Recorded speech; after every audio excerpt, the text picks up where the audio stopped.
Well, the question why some African economies are experiencing robust growth while others face stagnation remains a puzzle that economists, policymakers, and scholars are eager to unravel. There are several factors that contribute to the divergent growth patterns observed across African nations. In order to understand this continent, we first of all need to understand which countries are represented in this continent. In total, there are 54 different countries, each one unique in their own style and way. When they say Africa is a resource-rich country, well, it is not false. But you got to understand that some countries have been able to successfully generate wealth for their continents despite not being resource-rich. How, you may ask? Well, some adopted better policies than others, while others implemented functional government systems, and low corruption has led to tripled incomes while others suffer from political conflicts. Governance and economic policies. Rwanda and Burundi. Too close yet too far. It is mind-blowing that in 1990, Burundi was twice as rich as Rwanda, both countries being small and landlocked. In 2024, Burundi has fallen off to become the world's poorest country, while Rwanda, combined with its government model system, has gone on to be one of the wealthiest countries in the continent. Both countries saw genocides between the Hutsis and the Tutsis, where this was a focal point to determine the future of both countries. Although neither country is democratic, in that its citizens cannot change the government of the day, Rwanda has a government that works well and has low levels of corruption. Under the leadership of President Paul Kagame, Rwanda has experienced a transformation characterized by stability, efficient governance, and a commitment to anti-corruption measures. The government focus on building strong institutions and maintaining political stability has created an attractive environment for foreign investment. This has led to sustained economic growth, with sectors like innovation and technology thriving. In contrast, Burundi has faced economic challenges due to political strife. Persistent political instability and conflict have deterred foreign investors and disrupted essential economic activities. The lack of effective governance and stable political environment has hindered economic development in Burundi, underscoring the crucial role that governance plays a major role in shaping economic outcomes. Nigeria and Ghana, the battle of the West. Nigeria, with its vast resources, has faced governance challenges that have influenced its economic growth. Despite being an oil-rich nation, corruption, political instability, and weak institutions have hampered the efficient utilization of resources. The lack of transparent governance has led to economic disparities and hindered the country's ability to fully capitalize on its oil wealth. In contrast, Ghana has experienced more stable governance, contributing to its economic success. The country has demonstrated a commitment to democratic principles and good governance, which has attracted foreign investments and fostered economic stability. This strategic approach has contributed to a more balanced and resilient economy, reducing vulnerability to external shocks and promoting sustained economic growth. Kenya and Tanzania, same tree, two different branches.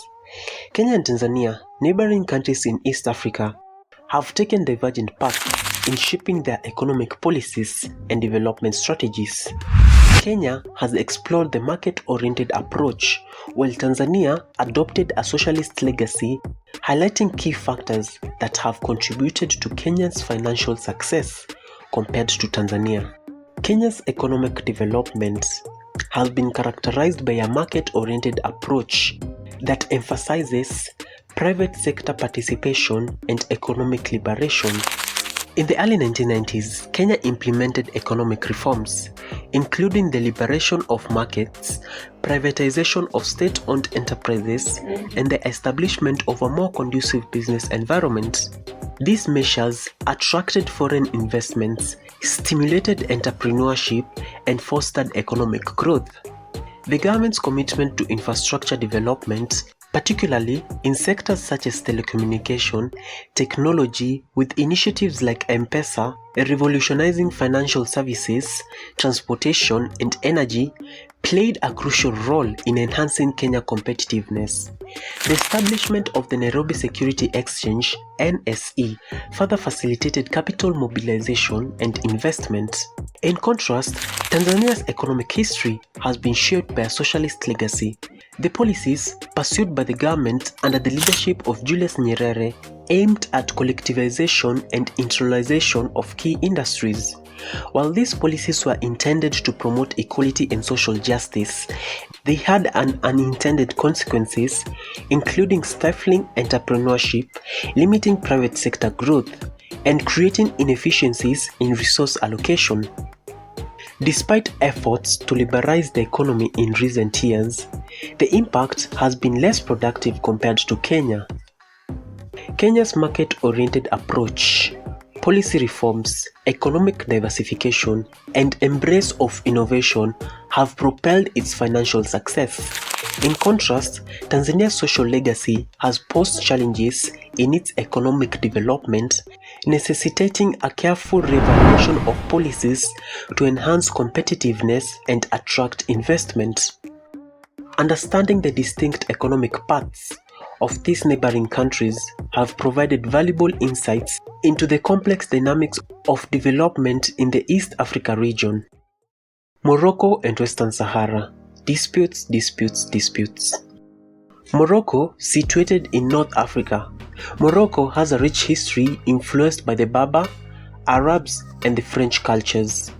It gained independence from French and Spanish protectorates in 1956. The country has experienced political stability under a constitutional monarchy, with economic development efforts emphasizing sectors like agriculture, tourism, and mining.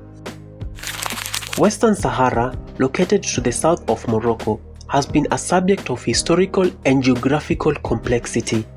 Formerly a Spanish colony, its status has been a point of contention, with Morocco and the Polisario Front representing the indigenous Sahrawi people having conflicting claims. Despite international calls for a referendum, a resolution remains elusive. Morocco's economy has witnessed diversified efforts beyond traditional sectors. Industries such as tourism, phosphates, and textiles contribute significantly. The country's strategic geographical location has also positioned it as a gateway for trade between Africa and Europe. Political stability and economic reforms have played a role in fostering a favorable business environment. The ongoing political disputes over Western Sahara has impacted its economic development. Limited recognition and unresolved status have hindered the region's ability to attract substantial foreign investments. Natural resources, including fisheries and phosphates, present economic potential, but challenges persist in realizing this potential due to the unresolved political situation. The political status of Western Sahara remains a source of tension between Morocco and the Polisario Front. While Morocco administers the majority of the territory, the Sahrawi people seek self-determination. International efforts to find a resolution have been ongoing, but a comprehensive agreement has yet to be reached. Morocco's economic success has been fueled by regional integration initiatives, including trade agreements with the European Union. In contrast, the unresolved status of the Western Sahara limits its participation in regional economic integration efforts, impacting potential economic growth. Zimbabwe and Botswana. Leadership matters. Zimbabwe and Botswana serve as bitter examples of the profound impacts of economic choices on a nation's trajectory. The fundamental differences in their approach to economic governance has impacted them in different ways. Zimbabwe, under the leadership of Robert Mugabe, pursued a socialist policy, including controversial land redistribution. This move, while aimed at addressing historical injustices, led to economic challenges such as hyperinflation and a sharp decline in the overall economic performance. The abrupt and forceful land reforms disrupted agricultural productivity, contributing to economic turmoil, while this hyperinflation was brought about when the president then, Robert Mugabe, saw it good to print more money instead of counterchecking the repercussions of these acts. This also posed a lack of good policies put in place to protect its citizens, limiting its leaders in what they can do and not do. In contrast, Botswana, under the leadership of Sir Seretse adopted a market-friendly approach. Leveraging its diamond resources, Botswana prioritized economic diversification and sustainable management. The government focused on creating a stable and an attractive environment for both domestic and foreign investors. This strategic decision has played a pivotal role in Botswana's stability and economic success. The divergent trajectories of these nations underscore the importance of leadership decisions and economic policies in shaping a country's economic journey. And for today, that's it. That concludes our video for today. As we have embarked on a journey through Africa's economic diversity, where diverse stories have shaped the continent's destiny, from the lessons of Rwanda's resilience to the contrast in Kenya's and Tanzania's economic paths, we have explored the complexities that define Africa's growth. But the spotlight now turns to Botswana, a true phoenix rising from adversity. Join us as we unravel Botswana's success story, a transformative journey from the world's third poorest country in 1966 to an economic powerhouse in a matter of decades. Don't miss this inspiring tale of resilience, strategic leadership, and the triumph of the human spirits. If you found this exploration fascinating, show some love by smashing that like button. Make sure to subscribe and click that notification bell icon for more videos like this.